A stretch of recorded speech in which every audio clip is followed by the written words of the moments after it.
लिए तो न जाने कितने आडंबर कर ले, कितने बाबाओं के पास चले जाएं कि हमारी मृत्यु टल जाए, और उस मृत्यु के भय में हम जिस दिन मरना उसके 4 दिन पहले ही मर जाए। ये भय है, पर राजा परीक्षित को इसका भय नहीं है। वो तो खुश है कि मुझे तो जीवन में 7 दिन मिल गए। ये 7 दिन हमारे जीवन को संवारने के लिए है। और जब राजा परीक्षित का भाव इतना सच्चा था तो सुखदेव जी महाराज जैसे संत भी उनके पास दौड़े चले आए हैं। केवल भाव सच्चा होना चाहिए। आज राजा परीक्षित ने प्रश्न किया कि महाराज आप बताओ कि संसार में कोई सुखी क्यों, कोई दुखी क्यों, और भगवान इस संसार को कैसे बनाते हैं। सुखदेव जी महाराज बड़ा सुंदर उत्तर देते हैं। राजा परीक्षित, अरे अभी तक तूने भगवान की सत्ता को जाना नहीं। अरे भगवान ना तो किसी को सुख देते हैं ना किसी को दुख देते हैं। ये जो दुख है, ये जो सुख है, ये जो कष्ट है, ये जो पीड़ा है, ये जो प्रसन्नता है, ये व्यक्ति अपने ही कर्मों से भोगता है। जो जैसा कर्म करेगा वो वैसा ही फल पाएगा। आप खेती करते हो, किसान हो, सब कुछ जानते हो, जो बोओगे वही तो उग कर बाहर आएगा। आपने चावल लगाया तो कहीं गन्ना तो नहीं आ जाएगा। अगर आप बबूल का पेड़ लगाओगे, कांटों का पेड़ लगाओगे, तो आप चाह रखो कि भैया बड़ा होकर ये आम का पेड़ बन जाए तो कोई आम का फल थोड़ी आएगा आपके पास। उसके लिए आपको मेहनत करनी पड़ेगी, वो आम का फल लगाना पड़ेगा, उसको सींचना पड़ेगा, तब जाकर वो आम आपको प्राप्त होंगे। उसी प्रकार ये जो दुख सुख है ना, जिसे भैया ने अपने भजन में कहा था कि सुख दुख, ये सुख दुख तो चलते रहते हैं, दुख अपना साथी है। ये सुख दुख हम अपने कर्मों के अनुसार भोगते हैं, या भगवान किसी को सुख देने या दुख देने नहीं आते। जो कुछ है वो आप अपने द्वारा, अपने कर्मों के द्वारा भोग रहे हो। और दूसरा प्रश्न राजा परीक्षित आपने पूछा, भगवान इस संसार को कैसे बनाते हैं। यही प्रश्न नारद जी ने अपने पिता ब्रह्मा जी से किया था। जब नारद जी महाराज ब्रह्मा जी के पास गए, जाकर देखा कि पिताजी तपस्या में लीन हैं, तो पूछने लगे, पिताजी आप किसकी तपस्या करते हो। अरे पूरे संसार को बनाने वाले तो आप हो, तो आप किसकी तपस्या करते हो। ब्रह्मा जी को भी पता नहीं चला कि वो किसकी तपस्या करते हैं। जैसे ही नारद जी का प्रश्न सुना तो जिस कमल के ऊपर, जिस आसन के ऊपर बैठे थे, उसके नाभि तंतु में प्रवेश कर गए। ऊपर आए नीचे जाए, ऊपर आए नीचे जाए, पर उनको छोर नहीं मिला। बड़ी प्रार्थना की, परेशान हो गए। तब उन्हें आकाशवाणी सुनाई दी कि हे ब्रह्मा, 2 शब्द सुनाई दिए, त और प। आप तप करो तो आपको पता चल जाएगा कि आप कहां से आए हैं, आपका उत्पन्न कहां से हुआ है। जब ब्रह्मा जी ने तपस्या की तो भगवान नारायण साक्षात उनके सामने प्रकट हो गए और भगवान ने उन्हें दर्शन दिए, चतुर्श्लोकीय भागवत प्रदान की। वही चतुर्श्लोकी भागवत जो व्यास जी महाराज ने 18,000 श्लोकों के रूप में पंडित कर दी, जो हमारे समक्ष चल रही है। सुखदेव जी महाराज ने राजा परीक्षित के सारे प्रश्नों के उत्तर दिए।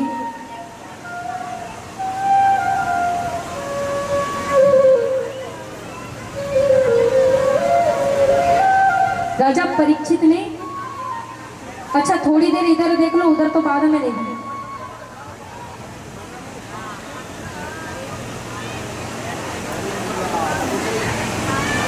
अरे भैया अभी दे रहे हैं, अभी उधर देखने की जरूरत ना है। अब जब तक आप उधर देखोगे मैं कथा भी नहीं सुनाने की। फिर अब भोलेनाथ भी अपनी विवाह का रास्ता देखेंगे, भैया कब विवाह करेंगे। फिर भोले बाबा क्रोध में आए तो फिर मेरी गलती नहीं, आप लोगों की गलती है भैया। देर आप करवा रहे हो उनके विवाह में, मैं नहीं करवा रही। कुछ देर की कथा हो रही, थोड़ी कथा तो सुननी पड़ेगी। अब कथा सुनने बैठे तो कथा तो सुननी पड़ेगी, नहीं तो पता चला व्यास जी महाराज आप तो ब्याह करा तो कथा बाद में करना। अच्छा ऐसा तो नहीं है कि ब्याह पहले करवा दे कथा बाद में करें, नहीं है ना?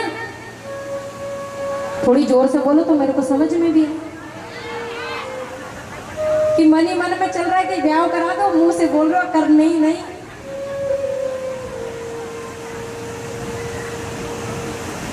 सुखदेव जी महाराज राजा परीक्षित को उनके प्रश्नों के उत्तर देते हैं और फिर अब उनसे एक प्रश्न करते हैं। सुखदेव जी महाराज पूछते हैं, राजा परीक्षित तुमने तो मुझे संसार की सारी बातें पूछ ली, संसार कैसे बनता है, दुख सुख क्या है, पर मेरे एक प्रश्न का उत्तर दे। जब तुमने इतनी बात जान ली तो मुझे ये बता, भगवान जल्दी किसको मिलते हैं? क्या प्रश्न है? तो आप लोग बताओ, भगवान जल्दी किसको मिलते हैं? अब भैया हम तो बताएंगे इसे, आप नहीं बताओगे तो पीछे हमें ही बताना है। सुखदेव जी महाराज, तो हम मान रहे हैं अपने आप को सुखदेव जी, आप परीक्षित हो, आप कथा सुन रहे हो तो आपको बताना जरूरी है। बताओ। मैंने तो पहले भी राहुल भैया से की थी, मैं राहुल भैया हार जाऊंगी यहाँ पर मैं बोला नहीं पाऊंगी किसी को भी। राहुल भैया की नाक का सवाल है, भैया बोलो, गांव है आपका। अच्छा आगे आगे की आवाज है, पीछे तो चुपचाप बैठे हैं सबके सब। कहीं मैया नींद तो ना निकाल रही? नींद आ रही?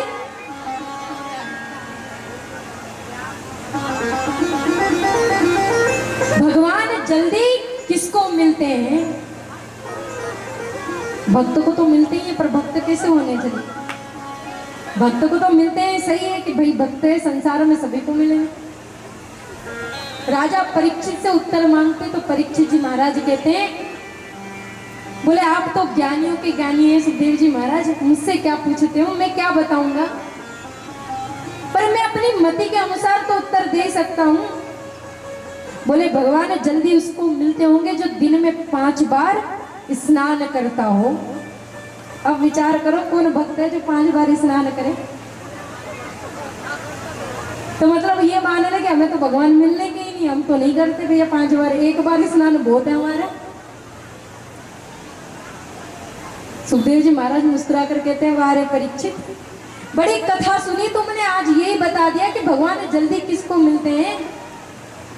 भगवान कहते हैं, सुखदेव जी महाराज कहते हैं, राजा परीक्षित अगर भगवान जल्दी नहाने वाले को मिलते, 5 बार स्नान करने वाले को मिलते, तो जो जाड़े के समय में कोल भी रहे राम जी के राज्य में रहते थे, वो 4 महीने स्नान नहीं करते थे। कितने? 4 महीने। फिर भी भगवान श्री राम ने उन्हें अपने गले से लगाया, अपने हृदय से लगाया है। तो भगवान ये नहीं देखते कि आप दिन में कितनी बार स्नान कर रहे हो, आप स्नान कर रहे हो कि नहीं। बोले अच्छा, तो फिर भगवान ये देखते होंगे कि आप कितने बड़े हो, आपकी आयु देखते होंगे। तो भैया यहाँ जितनी भी मेरी मैया बैठी सब बड़ी है, तुम्हें तो भगवान मिले ही होंगे। सुखदेव जी महाराज कहते हैं, अगर भगवान बड़ी उम्र वालों को मिलते तो जो 88,000 संत जन नैमिषारण्य क्षेत्र में बैठकर भगवान का तप कर रहे हैं, भगवान उनके पास क्यों नहीं गए? अरे भगवान आयु नहीं देखते, अगर आयु देखते तो 5 वर्ष के ध्रुव को कोई जाकर मिलते, उसको तो समक्ष आकर दर्शन दिए थे, वो प्रहलाद के लिए खंबे से प्रकट हो गए। अरे भगवान आयु देखते तो इन दोनों से जाकर मिलते थोड़ी। बोले फिर भगवान ऊंची बिरादरी वालों को मिलते होंगे जिनकी जाति बड़ी है। बोले भगवान ज्ञानियों को मिलते होंगे जो ज्ञान में बहुत बड़े हैं। तो भैया सबसे पहले तो मुझे मिलने के लिए भगवान, ज्ञान तो मुझ में कुछ है नहीं, ज्ञानी तो हम है नहीं, तो भगवान हमें मिले। सुखदेव जी महाराज कहते हैं, अगर भगवान ज्ञानी व्यक्ति को मिलते तो वो गजराज, वो कौन सा पढ़ा लिखा था, कौन सी डिग्रियां थी, कौन सी MBBS कर रखी थी, कौन सी PhD कर रखी थी उसने, कि भगवान उसके गो कहते ही गरुड़ पर आरूढ़ होकर उसे बचाने के लिए, उसकी रक्षा के लिए दौड़े चले आए थे। तो भगवान ये नहीं देखते कि आप ज्ञान में कितने बड़े हो। बोले महाराज तो फिर भगवान ये अवश्य देखते होंगे, जाति देखते होंगे, ऊंची बिरादरी वालों को मिलते होंगे। सुखदेव जी महाराज कहते हैं अगर भगवान जाति देखते तो का जाति विदुरस्य। अरे उस विदुर जी की क्या जाति थी जिसके घर जाकर भगवान ने कदली के छिलके खा लिए। कदली पहचानते हो क्या होता है? केला। जो केले का फल हम खाते हैं ना उसे कदली बोला जाता है। जब भगवान की ये बात कही कि कदली के छिलके खाए तो आज परीक्षित के मन में आ गया कि मुझे ये बात जाननी है किस प्रकार भगवान ने उनके घर जाकर कदली के छिलके खाए हैं। मुझे ये कथा विस्तार पूर्वक सुनाइए। सुखदेव जी महाराज बड़ी सुंदर कथा सुना रहे हैं। विदुर जी महाराज का चरित्र, ये ऐसे भक्त हैं जिससे भगवान ने लिया पर भगवान ने इन्हें कुछ दिया नहीं, ये भगवान मानते हैं। राजा परीक्षित से कहते, परीक्षित जब तुम्हारे बाबाओं को जलाने का षड्यंत्र किया जा रहा था लक्षागृह में, जब कौरव उन्हें जलाने का षड्यंत्र कर रहे थे, तब यही विदुर जी महाराज उनके पास गए, धृतराष्ट्र के पास जाकर बैठ गए और उनसे जाकर कहने लगे कि ये जो तुम्हारे पुत्र हैं ये पांडवों के साथ गलत करते हैं। अरे पांडव कोई कमजोर नहीं है, बस ये तुम्हारा सम्मान करते हैं इसलिए कुछ कहते नहीं। और जो तुम्हारे पुत्र हैं ये इनके साथ गलत करते हैं। और जो तुम्हारा पुत्र है ना ये दुर्योधन, ये तो तुम्हारे सारे कुल को नष्ट कर देगा। अरे कभी आपने देखा है कि झूठ की बेल पर अमृत का फल लगते देखा है, सत्य का फल लगते देखा है? अरे ये जो दुर्योधन है ये आपके कुल को नष्ट कर देगा, इसे कुल से बाहर निकाले दीजिए, इसे भगा दीजिए। जब इतनी बात कह रहे थे तो दुर्योधन महल में प्रवेश कर गया और जैसे ही विदुर जी महाराज की बात उसके कानों पर गई तो तुरंत क्रोध में बोला, अरे ओ दासी पुत्र, अरे तुझे मेरे कारण ये राज्य मिला, तू यहाँ का मंत्री बना और तू मेरे खिलाफ मेरे पिताजी को भड़काता है। तुरंत विदुर जी महाराज का हाथ पकड़ लिया और कक्ष से बाहर कर कर कहने लगा कि आज के बाद मेरे इस राज्य में तू दिखाई नहीं देना चाहिए। विदुर जी महाराज को राज्य से बाहर भगा दिया।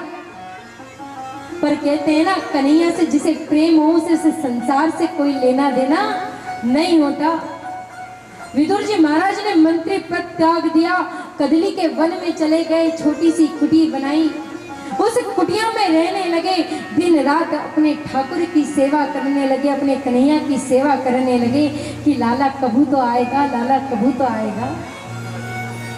आज जब हस्तिनापुर से उन्हें संदेश मिला, किसी ने उन्हें बताया कि आज द्वारिकाधीश शांति नरेश बनकर आ रहे हैं, तब विदुर जी महाराज पूरी कुटिया में नाचने लगे, नृत्य करने लगे। आज विदुरानी उन्हें देखकर सोचती है कहीं विदुर जी आज पागल तो नहीं हो गए। उनसे पूछती है क्या हुआ, आज आप इतने नृत्य क्यों कर रहे हो, आज आप इतने प्रसन्न क्यों हो, मुझे भी बताओ, मैं भी प्रसन्न हो जाऊंगी। विदुर जी कहते तुम्हें ना पतो, अरे हमारे द्वारिकाधीश, हमारे लाला, हमारे प्राण प्रिय जिसकी हम पल पल क्षण क्षण सेवा करते हैं, वो आज हस्तिनापुर में आने वाले हैं।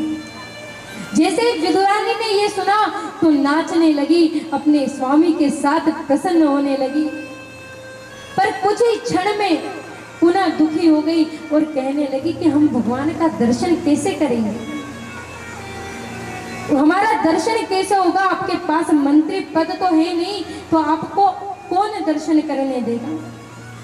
विदुर जी कहते इसकी चिंता मुझे नहीं है, अरे वो कन्हैया है, हम उसे नहीं देख पाए तो क्या हुआ, अगर उसकी एक दृष्टि भी हमारे ऊपर पड़ गई तो हमारा जीवन कल्याण हो जाएगा, हमारा जीवन धन्य हो जाएगा, हमारा जीवन सफल हो जाएगा। बोले बाकी बिहारी लाल की जय। हमारे जीवन को सफल करने का दर्शन करने मात्र ही कलयुग मिला है, इतना सुंदर अवसर हमें प्राप्त हुआ है। आज विदुर जी महाराज और विदुरानी कन्हैया को देखने गए, इधर हस्तिनापुर को दुल्हन की तरह सजा दिया, चारों तरफ से पुष्पों की वर्षा करने लगे, बड़े सुंदर सुंदर रथ भी लगाए, बड़े सुंदर सुंदर स्थान लगाए, स्वर्ण से जड़ित सिंहासन लगाए, हीरे मोती से जड़ित सिंहासन लगाए। इधर कन्हैया की रथ यात्रा आ रही है, लाखों नर नारी उनकी आरती उतार रहे हैं, लाखों नर नारी उनके पुष्पों की वर्षा कर रहे हैं, लाखों नर नारी उनकी जय जयकार कर रहे हैं कि आज कन्हैया हमारे बीच आए हैं। ऐसे द्वारिकाधीश हमारे समक्ष आए हैं। आज विदुर जी महाराज और विदुरानी सबसे पीछे खड़े हैं। कन्हैया चारों तरफ देख रहे हैं कि कहीं तो हमारे काका हमें नजर आ जाए, कहीं तो हमारी काकी हमें दिख जाए। ये अटूट प्रेम कन्हैया का, जैसे विदुर जी महाराज विदुरानी कन्हैया की एक झलक पाने को तरस रहे थे, उसी प्रकार भगवान श्री कृष्ण विदुर जी महाराज विदुरानी की झलक पाने को तरस रहे थे। जब दुर्योधन के पास गए, राजपाट की बात करने लगे, उनसे कहा कि पांडव तो तुम्हारे भाई है, वो आधे राज्य के अधिकारी हुए, तुम आधा राज्य मत दो, केवल 5 गांव दे दो, मैं उन्हें 5 गांव में खुश कर दूंगा। तो दुर्योधन तुरंत क्रोध में आ गया, तड़क कर बोलने लगा, अरे तुम 5 गांव की बात करते हो, मैं सुई के नोक बराबर भी भूमि बिना युद्ध के तुम्हें नहीं दूंगा। भगवान कहते तू युद्ध की बात करता है? अरे युद्ध तूने केवल अपनी दादी नानी से कहानियों में सुने हैं। अगर युद्ध हो तो लाखों घर उजड़ जाते हैं, लाखों बच्चे अनाथ हो जाते हैं, लाखों स्त्रियां विधवा हो जाती है, किसी एक की नहीं पूरे घर भर की हानि होती है।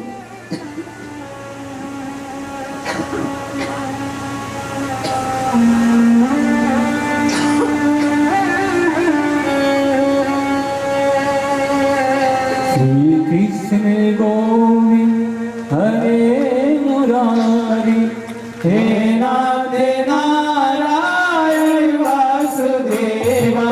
श्री कृष्ण गोविंद हरे मुरारी, हे नाथ नारायण वासुदेवा। हम युद्ध की बात तो करते हैं, पर घर में अगर जरा सा बाहर झगड़ा हो जाए हमारे परिवार का, तो हमारा हृदय कांपने लगता है कि कहीं किसी को चोट ना लग जाए।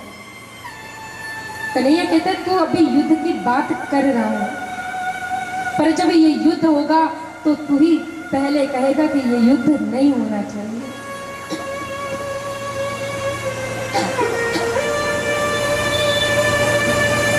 भगवान शांति दूत बनकर आए थे, इसीलिए उन्होंने दुर्योधन को दुर्योधन नहीं कहा, सुयोधन कहा कि तू तो सुयोधन है। आज धृतराष्ट्र ने दुर्योधन का हाथ पकड़कर कहा, अरे पागल मूर्ख, तुझे पता है तो किससे बात कर रहा है? अरे कोई छोटे मोटे नहीं है, ये द्वारिका के नाथ है, द्वारिकाधीश है, तू इनसे ऐसी बात कर रहा है, तुरंत क्षमा याचना कर। दुर्योधन ने तुरंत भगवान श्री कृष्ण से क्षमा याचना की कि पर गोविंद मुझे माफ करना, मुझे क्षमा करना। अरे बचपन से ही उद्दंड हूं ना, मुझे पता नहीं कि किसके सामने क्या बोलना चाहिए, किससे कैसी बात करनी चाहिए। और ये राजपाट की बातें छोड़ो, कहाँ राजपाट की बातों में लगे हो? अरे मेरी माता गांधारी ने आपके लिए 56 प्रकार के भोजन बनाए हैं। अब ये राजपाट छोड़ो, आप उसमें केवल भोजन करो। भगवान कहते हैं दुर्योधन, भोजन तो केवल 2 परिस्थिति में होता है। भोजन की केवल दो परिस्थिति होती है, या तो खाने वाले को बड़ी तेज भूख लगी हो और उसे कोई भोजन का पूछ ले हो तो तुरंत दौड़कर वो आसन पर बैठ जाता है, और दूसरी परिस्थिति जब भूख ना हो और सामने वाले के मन में इतना प्रेम हो, वो बड़ी प्रेम से कहे, तो हम वहां पर जब भूख नहीं होती उससे ज्यादा खा लेते हैं। तो ना तो तुम्हारे मन में आदर है, ना तो तुम्हारे मन में वो प्रेम है खिलाने के लिए, और ना मेरे पेट में भूख है कि मैं वो भोजन करूं। और आज तो मैं तुम्हारे यहाँ भोजन कर ही नहीं सकता। अरे आज का भोजन तो हमारा विदुर जी महाराज के यहाँ है, हमारे काका के यहाँ। जैसे ही विदुर जी ने ये बात सुनी कि आज उनका भोजन है, विदुर जी महाराज बड़ी सभा में बैठे थे, उठकर खड़े हो गए, कन्हैया से इशारे में पूछ रहे, मैंने कब बुलाया, मैंने कब बुलाया? कन्हैया वहीं से कहते, चुपचाप बैठे रहो, हमने कह दी ना, बुलाया तो बुलाया है। विदुर जी महाराज ने कहा, भरी सभा में इसने कहा ये झूठ नहीं बोलता, ये आएगा। सोई भरी सभा को छोड़कर चल दिए बाजार में, गोप लोगों की बाजार में गए, कहीं से माखन, कहीं से मिश्री, कहीं से लड्डू, कहीं से खोया लिया। इधर कन्हैया ने जैसे ही दुर्योधन को कहा तो दुर्योधन अपने पेट को पकड़कर जोर जोर से हंसने लगा। अरे कन्हैया, अरे जिसके खुद के खाने के ठिकाने नहीं, जिसके खुद के खाने के लाले पड़ रहे हो, वो आपको क्या खिलाएगा? कन्हैया कहते, इसकी मुझे चिंता नहीं है। अरे जब उसने मुझे निमंत्रण दिया होगा तो कुछ ना कुछ तो व्यवस्था रखी होगी, कुछ ना कुछ तो व्यवस्था की होगी, तभी जाकर उसने मुझे बुलाया है। दुर्योधन कहता, जब से आप यहाँ आए हो आपके साथ तो मैं पल पल हूं, फिर उसने आके निमंत्रण कब दे दिया? भगवान कहते हैं, जब हम द्वारिका में थे तो हमारे पास पत्र आया था, उस पत्र में लिखा था कि भगवान द्वारिकाधीश, तुम जब भी आओ तो पहला भोजन मेरे यहाँ करना, आपका प्रिय विदुर जी। ये पत्र में लिखा था, तो आज तो हमें उनके पास जाना पड़ेगा, आज तो हम उनके पास जाएंगे। आज भगवान प्रेम में मग्न हो गए, अपनी चरण पादुका भी निकाल दी और दौड़े दौड़े विदुर जी महाराज की कुटिया में चले जा रहे हैं। ये भक्त से भगवान का प्रेम देखिए कि जिस प्रकार एक भक्त भगवान के मंदिर में जब जाता है तो अपनी चरण पादुका बाहर कर कर जाता है, बाहर छोड़ कर जाता है, उसी प्रकार जब एक भक्त के घर भगवान जाते हैं तो वो भी अपनी चरण पादुका छोड़ कर जाते हैं। आज विदुर जी की कुटिया इस प्रकार सजी है कि मानो दुल्हन की तरह लग रही है।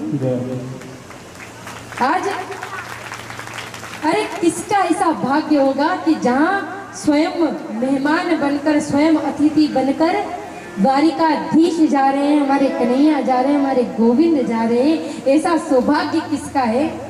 और जो जो मेरे कन्हैया को अपने घर बुलाना चाहता है, जो जो मेरे कन्हैया की सेवा करना चाहता है, वो अपने दोनों हाथ ऊपर उठाकर उनकी तालियों की सेवा करेंगे कि हे बाकी बिहारी, बस एक बार हमारे घर आ जा।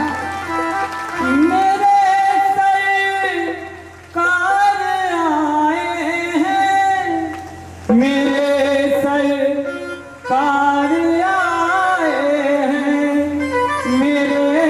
सरकार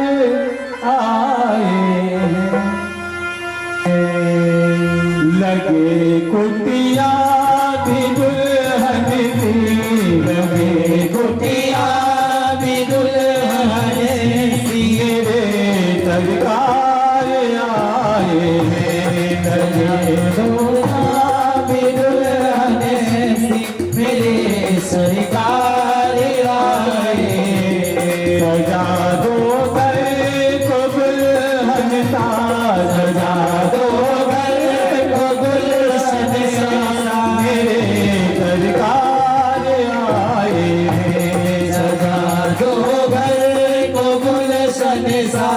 मेरे सरकार आए, मेरे सरकार आए हैं, मेरे भगवान आए हैं, मेरे सरकार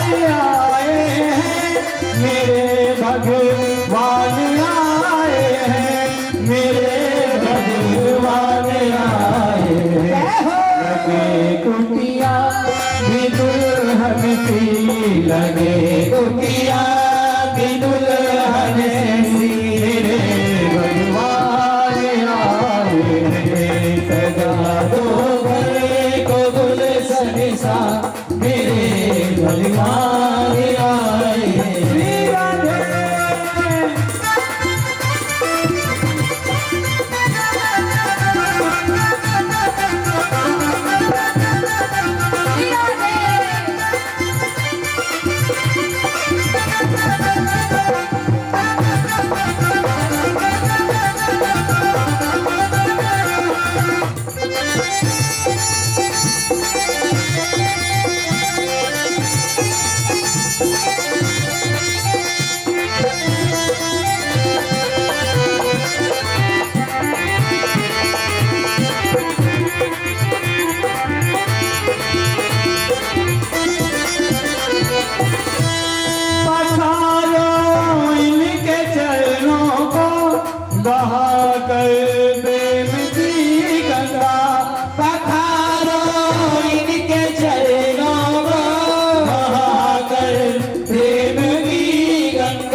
बिछा दो अपनी पलकों को, बिछा दो अपनी पलकों, बिछा दो अपनी पलकों को, बिछा दो अपनी पलकों।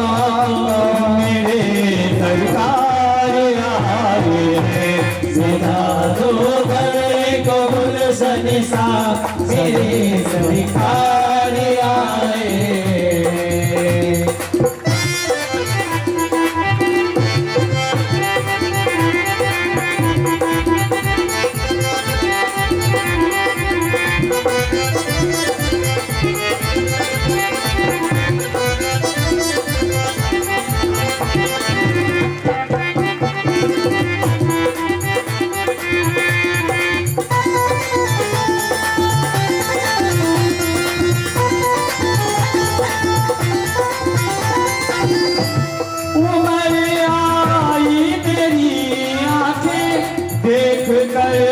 अपनी काना को बड़ी आई मेरी आंखें देख कर अपने बाबा को, आई मेरी आंखें देख कर अपने काना को, देख कर अपने काना को। हुई रोशन मेरी गलियां, हुई रोशन मेरी मेरे भगवान आए हैं।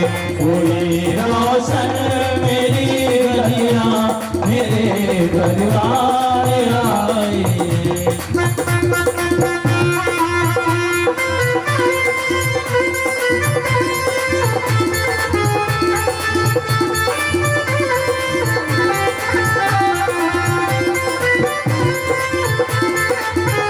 ताली बजाते हुए, मस्ती में झूमते हुए, दोनों हाथ की सेवा करते हुए।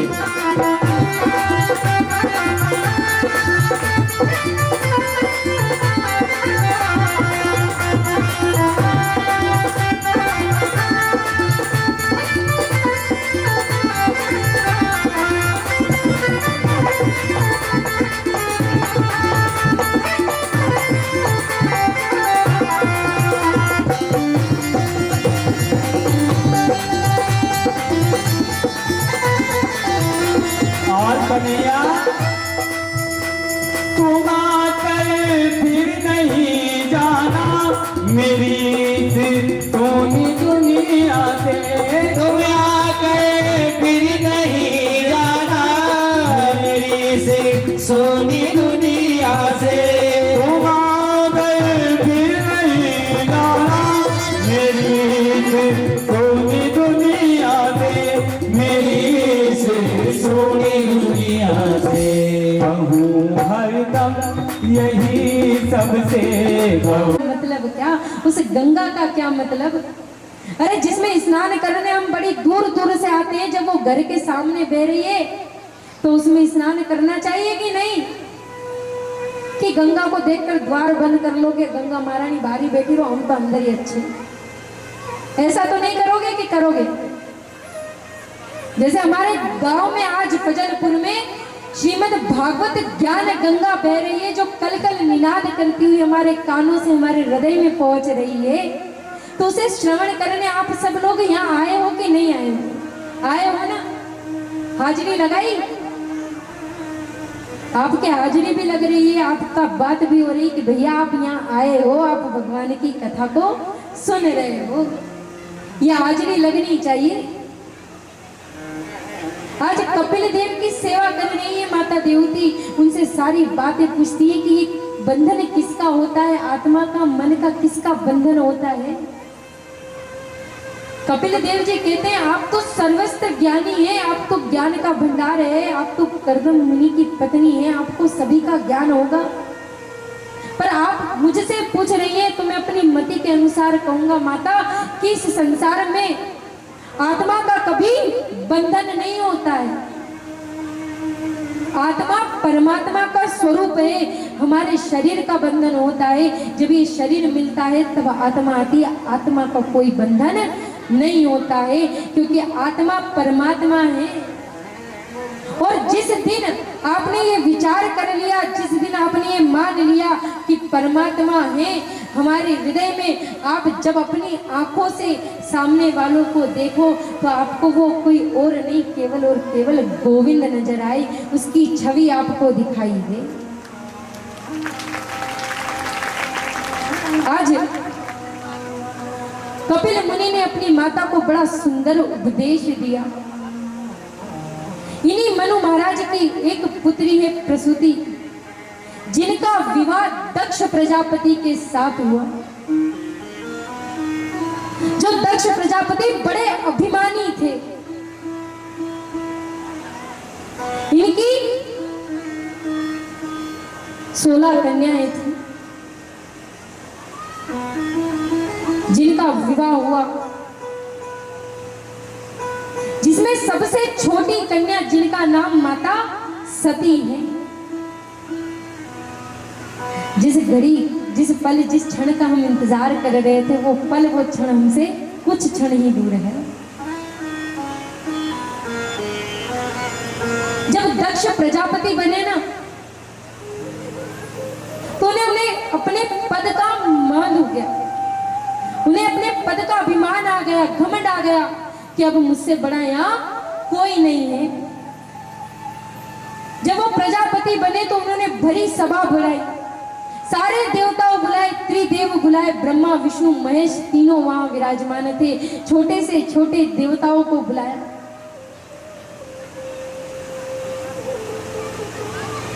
जब दक्ष प्रजापति सभा में आए तो चारों तरफ से दक्ष का जय जयकार होने लगा। बोले दक्ष प्रजापति की जय, दक्ष प्रजापति की जय, जय जयकार हो रहा है चारों तरफ। सभी देवता खड़े होकर दक्ष प्रजापति को प्रणाम कर रहे हैं, महाराज आइए, महाराज आइए। पर जो हमारे भोले बाबा है, जिन्हें हम भोले भंडारी कहते हैं, जिन्हें हम त्रिपुरारी कहते हैं, जिन्हें हम नीलकंठधारी कहते हैं, वो भोले बाबा अपने स्थान पर चुपचाप बैठे थे। उन्होंने मन से प्रणाम कर लिया था ससुर जी को, पर ऊपर से प्रणाम नहीं किया। दक्ष ने देखा यहाँ सब मेरा सम्मान कर रहे हैं, बस केवल एक यही है जो मेरा सम्मान नहीं कर रहा, और ये सारे लोग क्या सोचेंगे, ये मेरा दामाद है और फिर भी मेरा सम्मान नहीं कर रहा। दक्ष प्रजापति को बड़ा क्रोध आया, गुस्से में चिल्लाने लगा, अरे ऐसे मूर्ख लोगों को सभा में कौन बुलाता है, ऐसे असभ्य लोगों को सभा में कौन बुलाता है। अरे ये मरकट का बंधु, जहाँ चारों तरफ भूत प्रेत रहते हैं, ऐसे असभ्य लोगों को सभा में नहीं बुलाना चाहिए।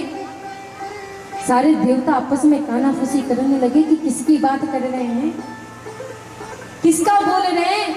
तो दक्ष प्रजापति कहता है तुम इधर उधर क्या देख रहे हो, अरे ये है ना मरकट का बंधु, अरे ये शमशान का वासी, अरे जिसे रहने का ढंग नहीं, जिसे बोलने का ढंग नहीं, जिसके साथ कौन रहे कैसा रहे इसे इसका भी ढंग नहीं, अरे ऐसे लोगों को सभा में बुलाकर सभा को क्यों लज्जित करते हो। जब दक्ष ने इतनी खरी खोटी सुनाई तो भोले बाबा के गणों से रहा नहीं गया, क्रोध में आ गए, मारने दौड़े। तो भोले बाबा ने हाथ पकड़े, बोले दादा ठहर जाओ, ये ससुराल है हमारा। तुम सब जगह तो लड़ाई करते फिरते हो, या ससुराल में भी लड़ाई करोगे? जहाँ थोड़ी बहुत तो खटपट चलती रहती है, और ससुराल में दामाद को सुनाए नहीं, ऐसा ससुराल कहाँ मिला भैया आजकल? अरे इन्हें क्रोध आ रहा है, इन्हें सुना लेने दो। और तुम यहाँ लड़ाई करके चले जाओगे, तुम अब बैठी है सती मैया, उनको भी जवाब देना पड़ेगा। भोले बाबा ने गणों को शांत किया, भैया थोड़ी देर रुको। पर दक्ष प्रजापति मान नहीं रहे। दक्ष प्रजापति क्रोध में बोले चले जा रहे, बोले चले जा रहे, बोले चले जा रहे। इतने अपशब्द कहे बाबा को, इतने अपशब्द कहे, पर बाबा को कोई फर्क ही नहीं पड़ा। जब बाबा के मुख का कोई परिवर्तन नहीं देखा तो दक्ष प्रजापति कहता है, मैंने इतनी खरी खोटी सुनाई, इसे कोई असर नहीं हुआ। जा, आज मैं इसे श्राप देता हूं कि किसी यज्ञ में इसका भाग नहीं रहेगा, किसी यज्ञ में इसे कोई बुलाएगा नहीं। जैसे ही दक्ष प्रजापति ने श्राप दिया, उसी पल उसी क्षण नंदीगण कहते, बाबा अब नहीं सुनने का मैं आपकी, आप चाहे लाख रोको। तुरंत जाकर दक्ष के सामने खड़े हो गए। अरे दक्ष, तू हमारे बाबा को जिस मुख से ये श्राप दे रहा है ना, एक दिन ऐसा आएगा कि ये तेरा मुख भी, तेरे शरीर भी, तेरे जो शरीर पर जो तेरा मुख है, ये मुख भी नहीं रहेगा, तो तड़प तड़प कर मरेगा। आज भोले बाबा ने नंदीगणों को शांत किया। बोले भैया तुम तो कहीं भी ले जाने लायक नहीं हो, यहाँ भी पिटवा दिया हमें। भोले बाबा ने सारे गणों को शांत किया। बोले भैया चलो अब कैलाश की ओर, यहाँ अब कहीं नहीं बचा हमारा। भोले बाबा धीरे धीरे कैलाश पर्वत की ओर जा रहे हैं। सारे गणों को मार्ग में ही समझा दिया कि देखो भैया, घर जाकर माता सती से कोई कुछ कहेगा नहीं, उन्हें पता नहीं लगना चाहिए कि वहां क्या हुआ है। सारे गण तुरंत मान गए। इधर दक्ष प्रजापति अपना अपमान भूल नहीं पा रहा था, अपना श्राप नहीं भूल पा रहा था। उसने कहा कि जो मैंने भोले बाबा को श्राप दिया है, वो श्राप पूर्ण कैसे हो। सोई उसने खुद एक बड़ा से यज्ञ का आयोजन किया, विशाल यज्ञ करवाया, जिसमें समस्त देवताओं को बुलाया, छोटे से छोटे देवताओं को बुलाया। त्रिदेव वैसे केवल ब्रह्मा और नारायण विष्णु को बुलाया, मेरे भोले बाबा को निमंत्रण नहीं दिया। आज सारे के सारे देवता कैलाश पर्वत से विमान को लेकर जा रहे हैं। जो माता सती की बहनें हैं, उन्हें पता चला कि पिताजी ने आज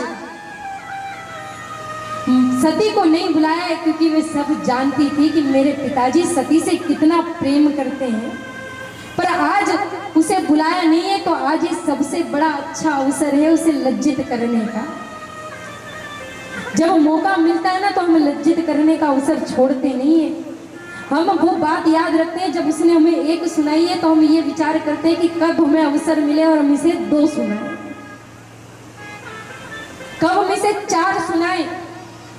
आज उनकी बहनों को भी यही अवसर था कि बड़ी प्यारी बनती है ना पिताजी की। आज देखो पिताजी ने इसे बुलाया नहीं, सुई विमान लेकर कैलाश पर्वत की ओर उड़ी, और वहां पर कैलाश पर्वत के ऊपर खड़ी होकर कहती, क्यों सती, अरे तू नहीं चल रही? अपने पिताजी ने यज्ञ का आयोजन किया है, तुझे नहीं बुलाया? माता सती कहती, बुलाया है ना। अरे घर का कुछ काम है, काम कर लूं फिर मैं आऊंगी। ऐसे कहते कहते सारी बहनों को उन्होंने भेज दिया। माता सती विचार करती है कि ऐसा तो संभव ही नहीं है कि पिताजी कुछ आयोजन करे और हमें ना बुलाए। अरे त्रिदेव में भोले बाबा को ना बुलाए, ये तो संभव ही नहीं है। माता सती आज भोले बाबा के पास जाती है, जहाँ भोले बाबा समाधि में बैठे हुए हैं, उनके चरणों में बैठ जाते हैं, उनके चरण दबाने लगती हैं। भोले बाबा ने नेत्र खोल कर देखा। बोले देवी, आज आप क्या कर रही हो? माता सती बड़ी प्रेम से कहती कि मैं तो अपना पतिव्रता धर्म निभा रही हूँ, अपने पति की सेवा कर रही हूँ। भोले बाबा कहते हैं आज कुछ ज्यादा ही सेवा कर रही हो, बात का है ये बताओ, कछु चाहिए? माता सती कहती बोले मुझे कछु चाहिए नहीं, मैं तो ये बताने आई हूं कि आज आपके ससुराल में यज्ञ रखा गया है। आज माता सती कह रही है आपके ससुराल में यज्ञ रखा गया है। अगर कहीं बात ऐसी ना होती, निमंत्रण आता, तो माता सती कहती मारा पियर में रखा गया। क्या कहती? मेरे पियर में रखा गया, पर आज निमंत्रण नहीं आया। तो भोले बाबा से कहती आपके ससुराल में रखा गया है, आपके ससुराल में यज्ञ रखा गया है। भोले बाबा कहते कोई पत्रिका, कोई निमंत्रण, कोई चिट्ठी आई है? माता सती कहती आई तो होगी, पर अपनी कंदराओं को देखो, अपनी गुफाओं को देखो, इतनी अंदर है कि कोई डाकिया पत्र लेकर आया होगा, वो भी जगह भूल गया होगा। भोले बाबा कहते ऐसा कुछ नहीं है देवी, आपके पिताजी ने हमें निमंत्रण भेजा ही नहीं है। माता सती कहती ऐसा हो ही नहीं सकता कि मेरे स्वामी को निमंत्रण ना भेजे मेरे पिताजी। बोले देवी नहीं भेजा होगा। माता सती कहती कछु हुआ है?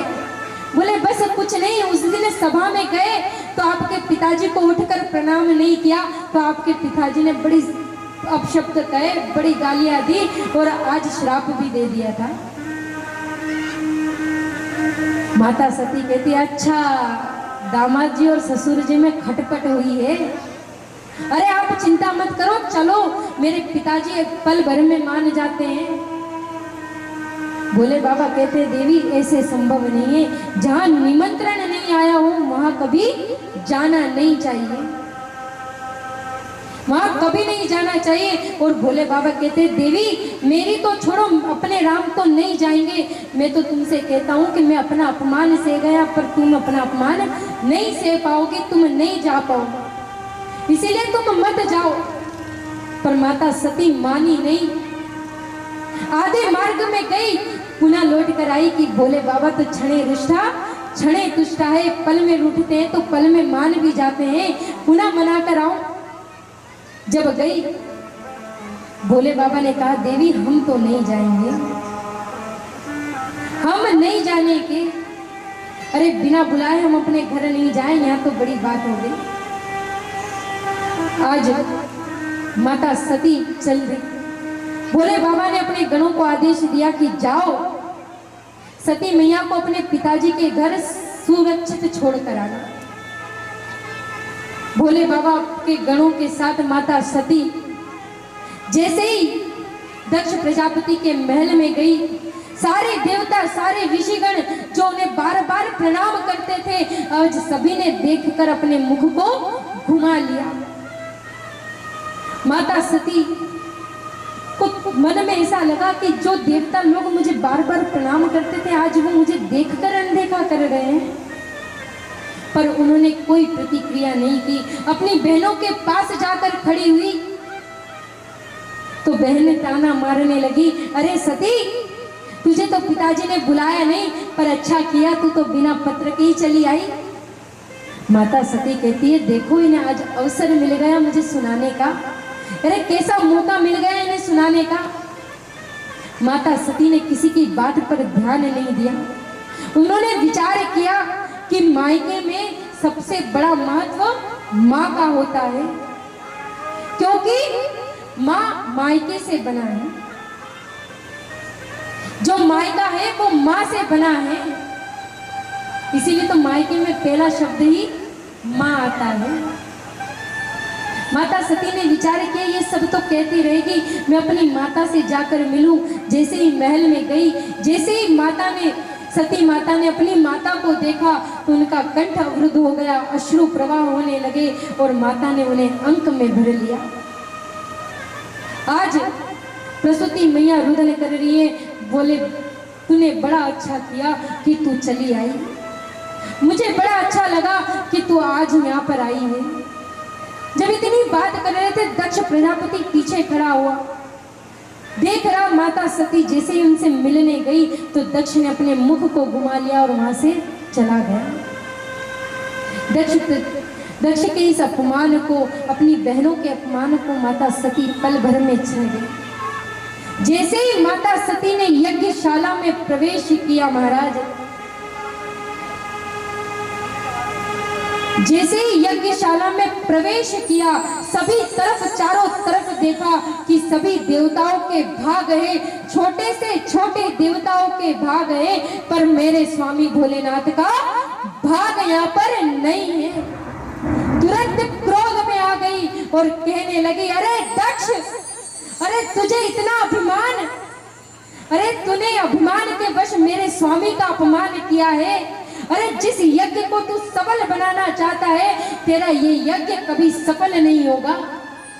आज माता सती उस कुंड में, जिस कुंड को दक्ष ने बनवाया था, उस यज्ञ कुंड में बैठ गई और बैठकर भोले बाबा का ध्यान करने लगी और कहने लगी कि अगर मेरा प्रेम सच्चा है, मेरा भाव सच्चा है, तो अभी इसी क्षण इसमें अग्नि प्रकट हो और वो मुझे जलाकर भस्म कर दे, क्योंकि मैं इस दक्ष की पुत्री नहीं कहना चाहती। अरे मेरे स्वामी ने बार बार मुझे रोका कि मत जा, पर आज उसकी बात ना मानी, मैंने अपने भोले की बात नहीं मानी और मैं यहाँ दौड़ी चली आई।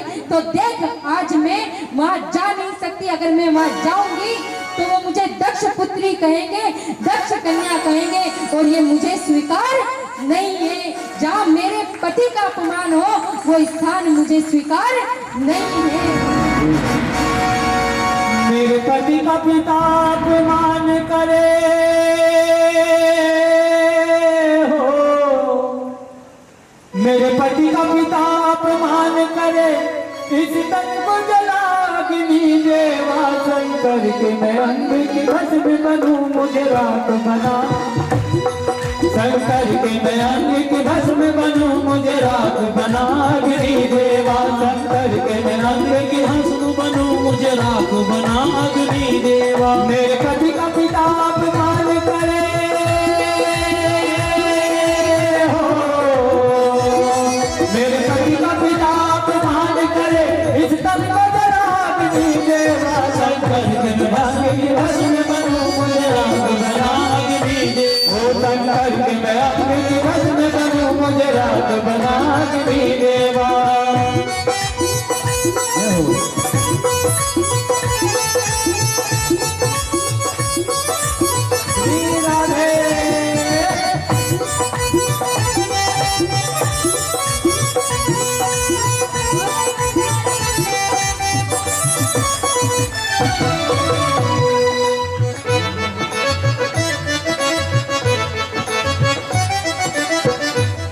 और कहने लगी, दक्ष है मेरे पिता यज्ञ तीनों ने किया, दक्ष है मेरे पिता यज्ञ तीनों ने किया।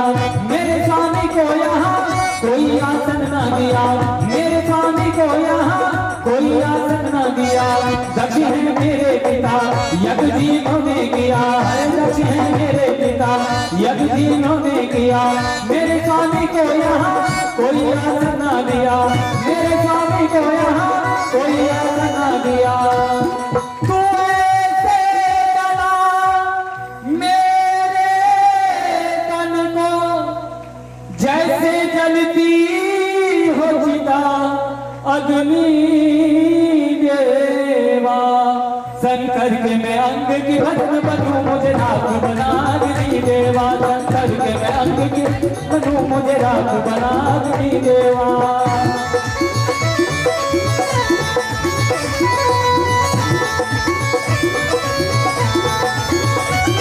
मेरे पति का पिता अपमान करे हो, मेरे पति का पिता अपमान करे, इस तन को जला अग्नि देवा। शंकर की भस्म बनूं, मुझे राख बना। अग्नि देवा शंकर के मैं अंग की भस्म बनूं, मुझे राख बना। अग्नि देवा शंकर के मैं अंग की भस्म बनूं, मुझे राख बना। अग्नि देवा आज माता सती क्रोध में आ गई और कहने लगी कि मेरे स्वामी का तूने अपमान किया है। अरे ये त्रिदेव है और त्रिदेव में